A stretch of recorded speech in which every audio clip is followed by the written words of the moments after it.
दररोज मला नाश्त्याला काय बनवायचं, दररोज तेच तेच खाऊन कंटाळा आलता. पोहे उपमा हेच ते, त्याच्यापेक्षा म्हटलं आज काहीतरी नवीन ट्राय करूया. म्हणून मी काय केलं, घरामध्ये अंडं होतं, म्हटलं चला आज अंड्याचं काहीतरी बनवून घेऊया. म्हणून मी ते बेसन पीठ घेतलेलं आहे, लाल मिर्च पावडर टाकलेली आहे, त्यानंतर मीठ टाकले, तुमच्या चवीनुसार आवडीनुसार तुम्ही टाकू शकता. त्यानंतर इथं मी गरम मसाला टाकलेला आहे, तुमच्याकडं अंडा करी मसाला असला तरी चालेल.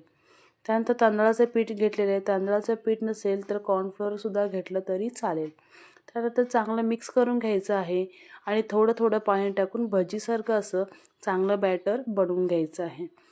थोडं थोडं पाणी टाकायचं, एकदम पाणी टाकायचं नाही आहे, नाहीतर आपलं हे बॅटर पातळ होईल. यासाठी तुम्ही बघू शकताय, व्हिडिओ दाखवल्याप्रमाणे तुम्ही असं करू शकताय.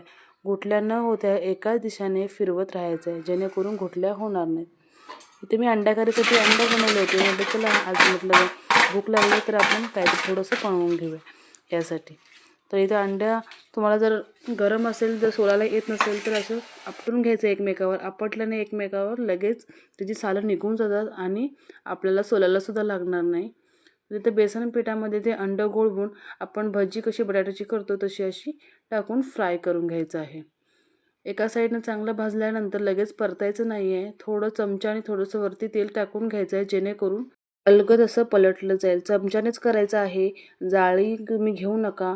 सगळं व्यवस्थित भाजल्यानंतर तुम्ही जाळीचा वापर करू शकता. जर आधीच जाळीचा वापर केला तर व्यवस्थित पलटता येणार नाही यासाठी, कारण अंडं हे एकदम मऊ असतं, त्यासाठी तुम्ही चमच्याचा वापर करू शकता.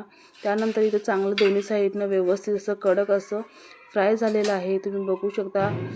तर एकदम मस्त आणि टेस्टी असं संध्याकाळचा नाश्ता किंवा सकाळच्या नाश्त्याला सुद्धा तुम्ही बनवू शकता.